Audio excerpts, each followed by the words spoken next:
नमस्कार, मैं एन झा एक बार फिर आपके सामने प्रस्तुत हूँ एक नए राजनीतिक विषय के लेकर। अभी हम चर्चा करेंगे अभी जो हाल में 14 नवंबर को जो बिहार विधानसभा चुनाव का जो काउंटिंग हुए, उसके बाद जो डिक्लेरेशन हुए और किस तरह से कैसे एनडीए लेड जो गवर्नमेंट जो इनकम्बेंट गवर्नमेंट जो थे बिहार के, उन्होंने लैंडस्लाइड विक्ट्री उन्होंने अचीव किया। और इसके साथ साथ हम ये भी चर्चा करेंगे इसमें जो इसके कुछ जो अदर इम्पोर्टेंट जो पहलू हैं, उस पर हम चर्चा करेंगे जो और उसके क्या मतलब है। खास करके जो ये इलेक्टोरल जो हमारे पास इलेक्टोरल सिस्टम जो है, फर्स्ट पास पोस्ट सिस्टम में उसका क्या महत्व है। 14 नवंबर को जब हाल ही में जो दो फेज़ में जो बिहार विधानसभा में जो चुनाव हुए, दो फेज़ में जो बिहार विधानसभा में चुनाव हुए, उसके बाद 14 नवंबर को इसकी काउंटिंग शुरू से हुई और जाते जाते कुछ घंटों के बाद ये क्लियर हो गया जो नीतीश कुमार लीड जो एनडीए गवर्नमेंट है, नेशनल डेमोक्रेटिक अलायंस के जो गवर्नमेंट है, वो गवर्नमेंट सत्ता में वापस फिर आ रही है और नीतीश कुमार के अगुवाई में फिर जो नई सरकार जो ये बनेगी। और अब जबकि नतीजे आ गए और नतीजे में फाइनली देखा गया है जो एनडीए एक लैंडस्लाइड विक्ट्री उन्होंने अचीव किए और जिसमें आप देखेंगे 89 सीट जो 243 में जो 89 seat Bharatiya Janata party, 85 seat जो थे जेडीयू और इनके जो अदर जो एलाइज थे, चाहे चिराग पासवान को एलजेपीआर हो या जीतनराम मांझी के हिंदुस्तान आवामी मोर्चा हो या उपेंद्र कुशवाहा का आरएलएम हो, सब ने अच्छा प्रदर्शन किया और it crossed the score, NDA score crossed 200 और फाइनली 202 सीट पर इन लोगों का विजय हुआ। 202 आउट ऑफ 243 सीट पर हुई।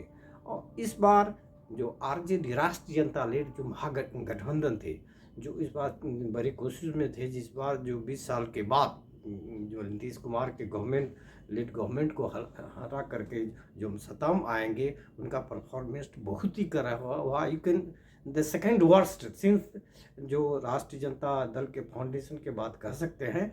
और इससे थोड़ी खराब स्थिति 2010 में के चुनाव में हुई थी, जब राष्ट्रीय जनता दल की सीटें बैस हो गई थी। इस बार राष्ट्रीय जनता जो दल केवल 25 सीट जीत पाए और इनके जो पूरे गठबंधन आप ये जोड़ दे तो ये टोटली ये 35 सीट जीत पाए। कांग्रेस का भी परफॉर्मेंस जो था, जो वही कह सकते हैं जो बहुत खराब हुआ और जस्ट सिंगल डिजिट में सिमट गए और इनके और भी अलायंस का परफॉर्मेंस नहीं रहा। टोटल महागठबंधन कह सकते हैं जो 35 सीट जीत पाई।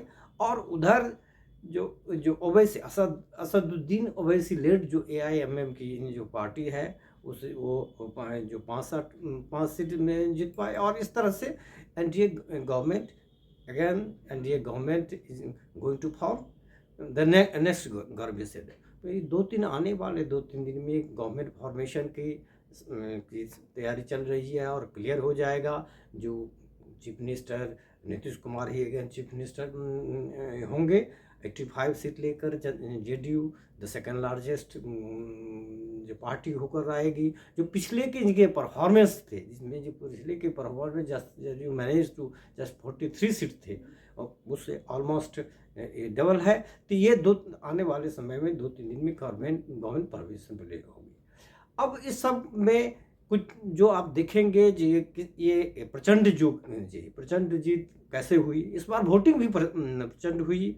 इसके बहुत सारे जो फैक्टर्स हैं और एक इम्पोर्टेंट फैक्टर्स माना जाता है इसमें जो मोबिलाइजेशन हुआ अमॉन्ग द जो वुमेन जो वोटर्स जो है, महिलाओं ने ये कहा जाता है जिस बार जो है जो एनडीए को महिलाओं ने पूरे फुल सपोर्ट देकर ओवर में सपोर्ट दिया और परसेंटेज वोट भी महिलाओं के पुरुष से 8-9% ज़्यादा थे।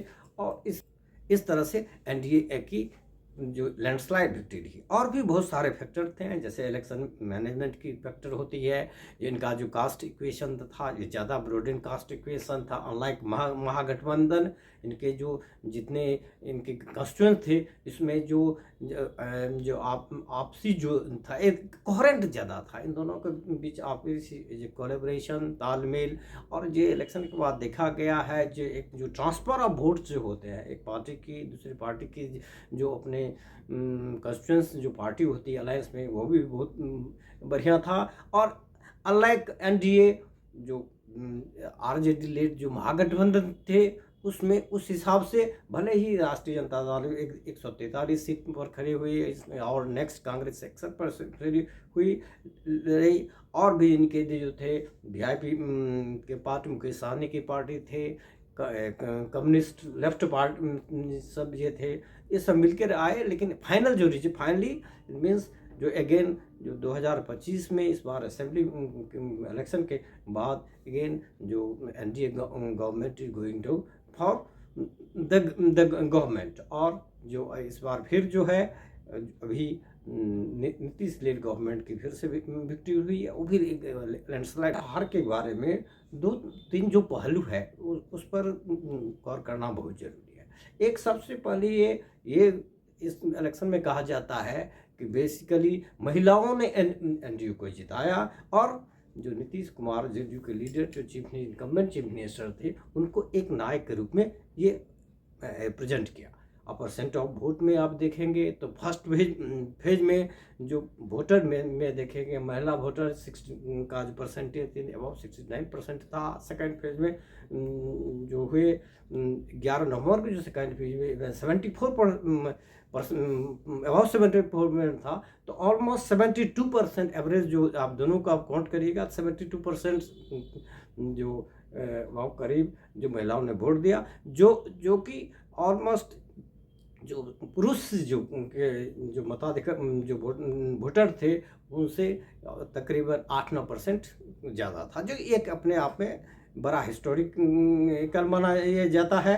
और कुछ लोग जैसे करते हैं कि ये जिनकी बम्पर वोटिंग जो महिलाओं ने बांट दिया, इसलिए दिया जो गवर्नमेंट की जो कुछ स्कीमें थी हाल की दे रही, वो कहते हैं ना ये जीत 10,000 जो जीत के रूप में कहा जाता है, जो 10,000 जो अंडर जो चीफ मिनिस्टर रोजगार योजना के तहत जो 10,000 रुपीज़ जो हर जो महिलाओं को दी, जो ये जीविका रोजगार के नाम पर महिलाओं को दी, तकरीबन 1,21,00,000 महिलाओं को दिया गया है। और ताकि वो एक अपना सेल्फ एक एंटरप्रेन्योरशिप डेवलप करे।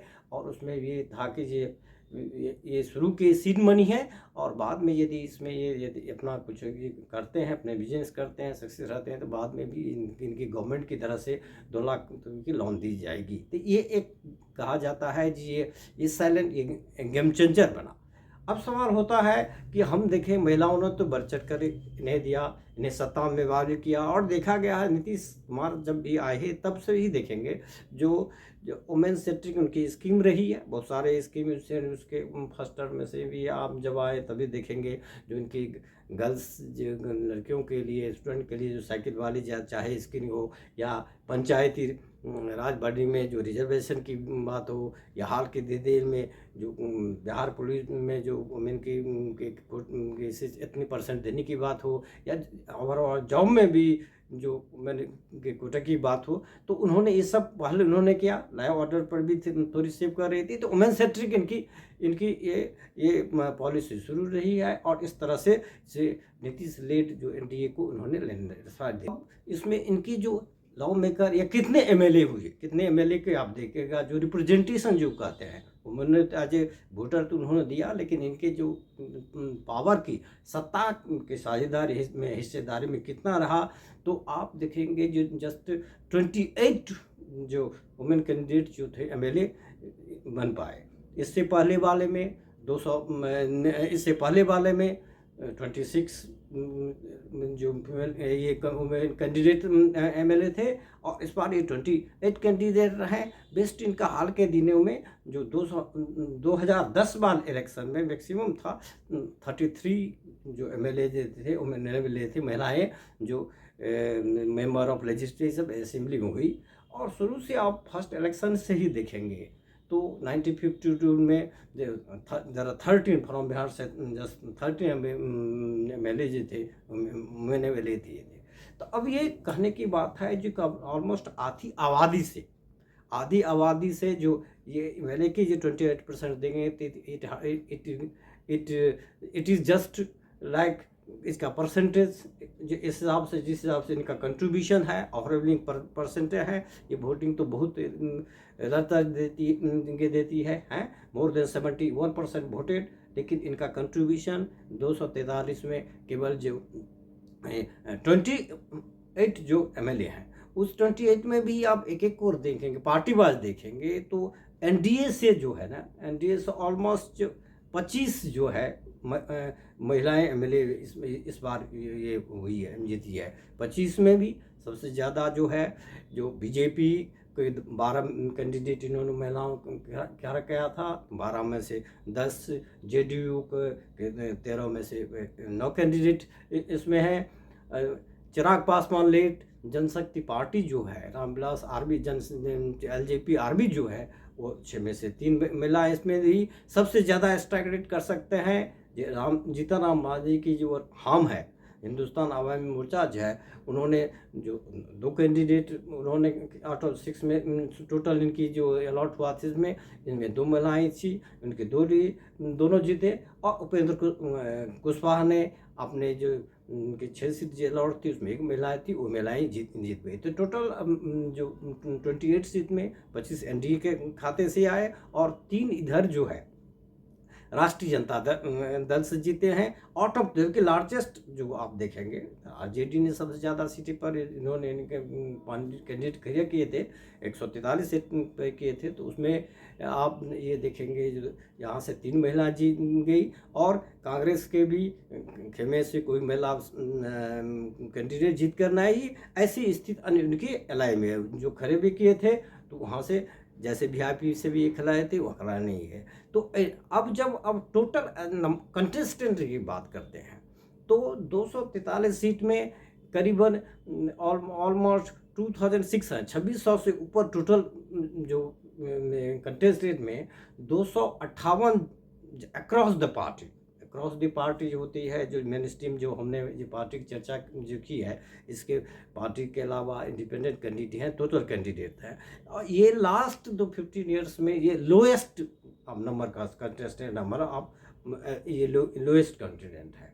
और लेकिन इसमें ये गौर करने की बात, ये ध्यान देने की यही बात है जब ये वुमेन लगातार इनको सत्ता में और भी स्टेट में देखा गया है, चाहे हरियाणा की बात हो या महाराष्ट्र की बात हो, यहाँ जो एवं लोकसभा इलेक्शन में भी वुमेन की वोटर है, लेकिन उस समय उस हिसाब से इनका रिप्रेजेंटेशन जो नहीं हो रहा है, जबकि ऑलमोस्ट आधी आबादी की है। तो ये इस स्थिति पर गौर करने की चीज़ है जो अभी तक भी हो। अभी तक एक तरह से कह सकते हैं जो वुमेन वोटर ठीक है, वुमेन सेंट्रिक जो स्कीम्स थी उससे प्रभावित होकर मैंने वोटर दिया, लेकिन वो जस्ट एक पॉलिटिकल इंफ्रास्ट्रक्चर की तरह रह सकती है। पावर गेम में political infrastructure they fail to, वो एक आर्किटेक्ट जो होता है खुद, जब तक आप इलेक्टोरल अथॉरिटी पावर के सत्ता में दे हैं उनमें इनकी परसेंटेज बहुत ही कम है। और इस पर सोचने की चीज़ है जो इनके बढ़ चढ़ के दिया है। दूसरे पॉइंट देख ले हैं तो रिप्रेजेंटेशन ऑफ मुस्लिम कम्युनिटी है। अभी जो हाल में 2022-23 में जो कास्ट सर्वे हुआ उसके अनुसार Muslim comprises 17.7% of the more than 13 crore अब जो बिहार के ये पॉपुलेशन है। लेकिन इस बार आप देखेंगे जबकि रिजल्ट आ गया, नई सरकार अब बनने जा रही है, इसमें देखेंगे just 11 candidate from the community आप ये देखते हैं जिसकी आबादी 0.7% की आवाज़ में आती है, वहाँ से केवल 11 जो कैंडिडेट है मुस्लिम कैंडिडेट वो एमएलए बन गए। उस 11 में भी इससे पहले वो में देखेंगे, इससे पहले इलेक्शन में जो 19 कैंडिडेट हुए थे। सब हाल के दिनों में सबसे ज़्यादा जो 2015 की जो इलेक्शन थे, इनमें उनकी 24 कैंडिडेट आप देखेंगे। आप हिस्टोरिकली उनके देखेंगे तो क्रॉनिक अंडर रिप्रेजेंटेशन रहा है मुस्लिम कम्युनिटी को, सिंस जो शुरू से ही देख देंगे। एक 1985 को इलेक्शन को छोड़कर, और ये भी मानना है 90 उस समय जो बिहार में ही के अंदर ही झारखंड था, झारखंड दोनों में बिहार के पार्ट थे, तो उसमें 1985 को छोड़ करके बाकी में किसी समय 10% से ज़्यादा रिप्रेजेंटेशन कभी क्रॉस नहीं करे, मुस्लिम रिप्रेजेंटेशन कभी क्रॉस नहीं किया। और इस बार भी देखें, जो आपको ये है बड़ा ये स्टैटिस्टिकल डाटा, इस बार जो देखेंगे ये 11 में से 5 जो मुस्लिम कैंडिडेट जीते हैं वो असदुद्दीन ओवैसी की जो AIMIM है, उनमें 5 सीट इनका है। और उसके बाद आपको 3 राष्ट्रीय जनता दल से, 2 कांग्रेस से, 1 JDU से ये जीते हैं। तो ये भी एक चिंताजनक है, जो ये जो chronic representation of Muslim community है इतनी में अवधि में, तो उसमें देखेंगे जबकि वो एक वोटिंग ब्लॉक, जैसे आप जो इनका इससे पहले भी, अब तो चलो इस बार महागठबंधन की बहुत हाल हुई है, लेकिन आरजेडी का, राष्ट्रीय जनता पार्टी का जो मुस्लिम यादव कम्बिनेशन जो है, ये जिनका जो अभी भी इंटैक्ट है जी, क्योंकि हार जाने के बाद भी आप जो इनकी जो आरजेडी जो है, जो वोट शेयर में आप देखेंगे इंडिविजुअल वोट शेयर में, तो सबसे इनका जो वोट शेयर इंडिविजुअल में सबसे इनके ज़्यादा है, more than the Bharatiya Janata party and JDU eight 23%। तो इस इतने डिवोट जो आरजेडी के पीछे शुरू से ये इनका कम्बिनेशन रहा, मुस्लिम इनको सपोर्ट ये करते रहे हैं। लेकिन इस बार जो आप देखेंगे, एक इस बार का ऐसा समीकरण आपको मिल गया है, जो एवं ये जो बिगर पार्टी है, जो अपने सेकुलर पार्टी ये कहते हैं, जो इंडिया ब्लॉक या अपोजिशन ब्लॉक महागठबंधन की जी बात करते हैं, इसमें भी देखेंगे रिप्रेजेंटेशन जो हुआ, जो एक कितना लोएस्ट रिप्रेजेंटेड है, just 11 MLA from municipality out of 243, that उस कम्युनिटी की बात करते हैं जो 17.7% उसका ये पॉपुलेशन है। तो ये जो 2 तरह के महिला और मुस्लिम के रिप्रेजेंटेशन की बात हमने डिस्कस की, ये महिला और मुस्लिम के रिप्रेजेंटेशन जो है ये बढ़ना चाहिए। इलेक्शन तो हर 5 साल में इलेक्शन होते जाते हैं, कोई पार्टी आती है जीत जाती है, ठीक है। जो एक रिकॉर्ड बम्पर वोट होने के बाद, रिकॉर्ड वोट से जो है सेकंड बेस्ट 2010 में इससे ज़्यादा सीट एनडीए लेकर आई थी, जब 206 सीट ली है, वो 202 तक उन्होंने भी। और एक जो सेंटर में प्राइम मिनिस्टर नरेंद्र मोदी और स्टेट में चीफ मिनिस्टर नीतीश कुमार की अगुवाई में इन्होंने एक जो लैंडस्लाइड विक्ट्री प्राप्त की। लेकिन ये जो आप 2 इम्पोर्टेंट जो हमने डिस्कस की, महिला और मुस्लिम, इनकी जो इलेक्टेड रिप्रेजेंटेशन है, ये तो वोट तो देते हैं, इनको रिप्रेजेंटेशन जो इतना लो है, इस पर ये गौर करने की ये बात है। और इस पर हम उम्मीद कर सकते हैं। और जो पॉलिटिकल पार्टी जो है, पॉलिटिकल पार्टी दोनों केसेस में एक विनेबिलिटी फैक्टर करते हैं, कंसर्न ऑफ विनेबिलिटी, अरे विनेबिलिटी करते हैं इंस्टीड ऑफ जो एक ऑर्गेनाइजेशन में सेटअप करे, जिसमें अपना जिस हिसाब से जो वुमेन बढ़ चढ़ करके उसमें भाग ले, उनकी रिप्रेजेंटेटिव हो। मान लीजिए आधी आबादी है तो 243 में कम से कम तो एक आइडियली तो कम से कम 100 ये रहना चाहिए, जस्ट 28 जो बनने वाले हैं। इसी तरह जब मुस्लिम कम्युनिटी की बात हम करते हैं, उसका ये जो क्रॉनिक अंडर रिप्रेजेंटेड है, तो ये बड़े ये चैलेंजिंग ये टास्क है। और इस पर गौर करने की ये बात है, political party should come that way. अब जबकि एनडीए सत्ता में फिर आ गई है और सत्ता में आएगी, अपने एनडीए के अपने मैनिफेस्टो थे, जैसे बिहार में, खास करके बिहार में जो इशू थी, पलायन की इशू थी, पलायन की इशू है ही, और पलायन की इशू, जो बेरोजगार की इशू, लेक ऑफ इंडस्ट्रियलाइजेशन की जो, ये सब जो क्रॉनिक स्थिति है, जैसे कहा जाता है कि पलायन के मान at a certain period 8 to 10 million जो पीपल फ्रॉम बिहार है, जो अपनी जीविका के लिए दूसरे शहरों में जो है ये रहते हैं। लेकिन इस इलेक्शन की इंटरेस्टिंग और फिनोमेना है, जैसे एसआईआर इशू पे स्पेशल इंटेंसिव जो रिवीजन ऑफ जो इलेक्टोरल रोल्स हुआ उसके संदर्भ में, उसके बाद अपोजिशन खास करके कांग्रेस के लीडर राहुल गांधी के वोट चोरी या वोट अधिकार यात्रा के संदर्भ में होने पर ये के बाद भी देखा गया, जो इलेक्टोरल में जो वोटर्स जो नहीं वोटर थे, जो अस्थायी रूप से नहीं थे, डिड किए, उसके डिलीशन एडिशन के बाद पहले से जो ड्रास्टिकली कम वोटर हुए, लेकिन परसेंट ऑफ वोटर से एब्सोल्यूट टर्म में ज़्यादा से ज़्यादा मताधिकार मतदान ने भाग लिया। और इस तरह से ये 2025 का या बिहार स्टेट असेंबली का इलेक्शन सुरक्षित और बिना छूट-फूट घटना को छोड़ करके पर पीसफुली दोनों फेज में हुआ, आए नए सत्ता है। तो ये दो जो रिप्रेजेंटेशन की बात है, महिलाओं और मुस्लिम की जो इलेक्टोरल रिप्रेजेंटेशन की बात है, ये गौर करने की ये बात है। और साथ साथ हम चर्चा करेंगे इसमें इसमें इलेक्शन में एक न्यू इंट्रेंट पार्टी आई, प्रशांत किशोर जो है, जो स्ट्रेटेजी पॉलिटिकल स्ट्रेटेजी इलेक्शन में स्ट्रेटेजी से लेकर के रणनीतिकार, सफल रणनीतिकार से लेकर के उन्होंने पॉलिटिकल पार्टी के उन्होंने गठन किया, जनस्वराज पार्टी की पूरे बिहार की यात्रा 2-3 से उन्होंने पद यात्रा की सजाई की।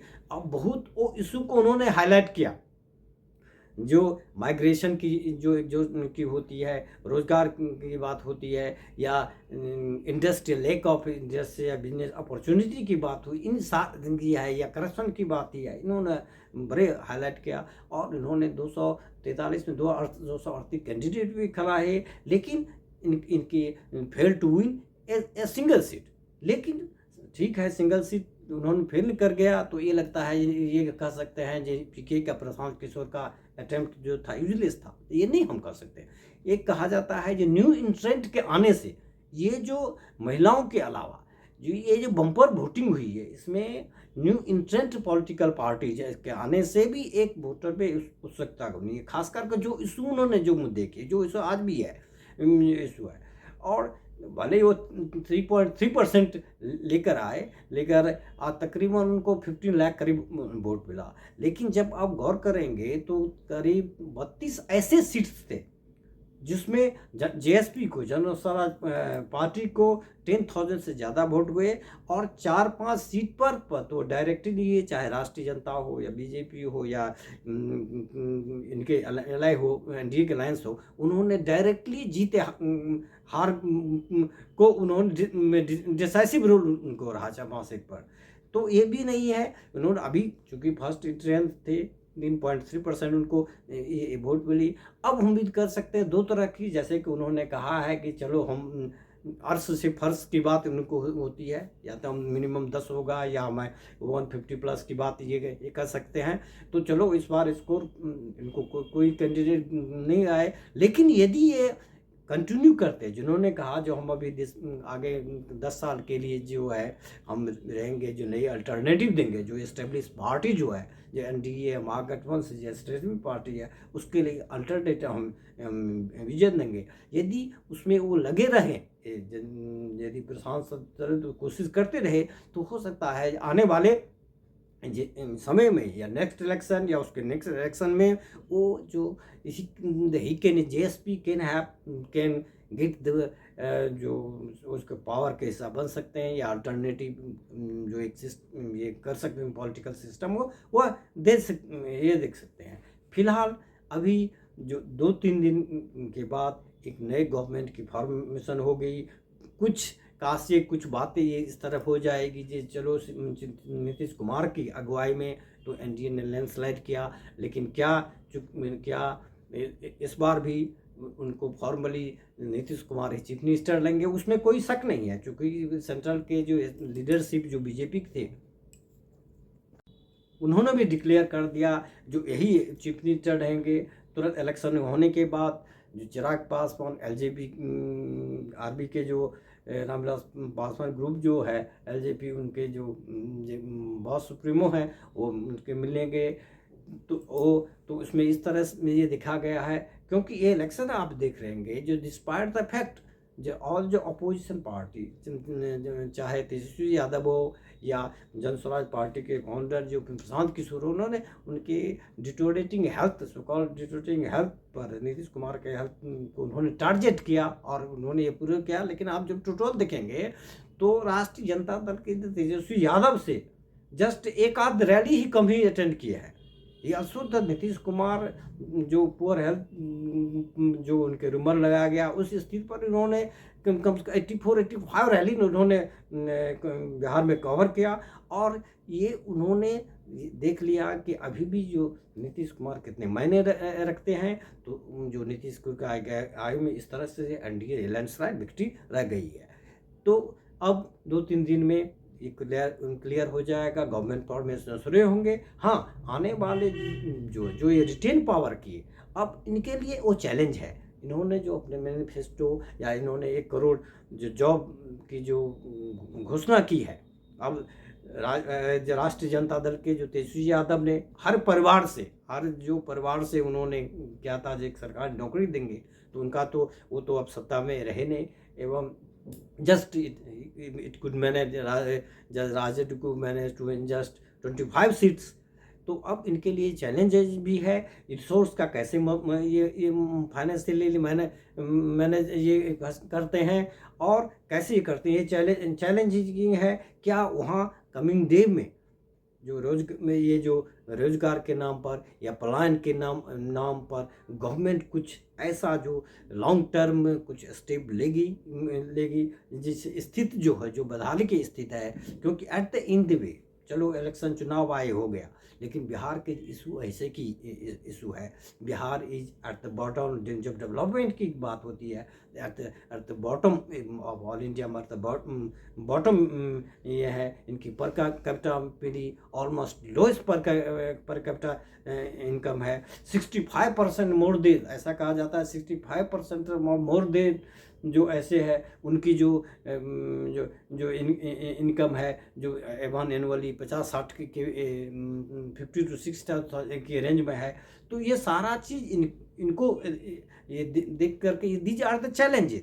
तो आने वाले ये जो कमिंग जो इनको मौका मिला है, इस तरह से जिनको मौका मिला है जो सत्ता में आने को रिटेन करने के लिए, तो ये सब जो प्रोमिस ये जो होप्स एंड एक्सपेक्टेशन है, तो उम्मीद करते हैं इस सीट पर उन्होंने कोई कदम उठाए और एक बिहार भी एक डेवलपमेंट के रास्ते पर चला रहा है। और फॉर द टाइम भी इलेक्शन वाज कंडक्टेड पीसफुली, और उसमें और जितने प्रोसेस थे उसमें सत्ता में अब एनडीए काबिज हो गए। अब आगे ये देखना होगा ये कैसे बिहार के पीपल के जो एक्सपेक्टेशन है उनको प्रोमिस किए हैं सोमन कैसे कर पाते हैं। और दूसरा ये देखना है कि जब बीजेपी लार्जेस्ट पार्टी ऊपर आई है, तो अब जेडीयू लीडर है सीएम नीतीश कुमार के अंदर में कितनी देर तक कि उनकी चीफ मिनिस्टर में ये गवर्नमेंट का क्या उसमें कुछ उथल पुथल होने वाला है या फॉर्मेस में कुछ होगी। तो ये चर्चाएं ये शुरू हो गई है। लेकिन फिलहाल जो नेक्स्ट बिहार में जो असेंबली इलेक्शन बहुत पीसफुली कंडक्टेड हुआ और इसमें बम्पर वोटिंग हुई और महिलाओं, खासकर महिलाओं पुरुषों ने बढ़ चढ़ कर भाग लिया इन कंपेयर टू जो प्रीवियस इलेक्शन। हिस्टोरिकली जो अनप्रेसिडेंटेड कहा जाता है, जो सबसे जो वोटिंग परसेंटेज सबसे ज़्यादा हुई है, these are the positive point. लेकिन इसके साथ ही यही देखना है जो महिलाओं और मुस्लिम का जो रिप्रेजेंटेशन इन जो उनके जो प्रोपोर्शनेट उनके जो पॉपुलेशन है, कंट्रीब्यूशन है, जो भागीदार है, उस हिसाब से हो। धन्यवाद।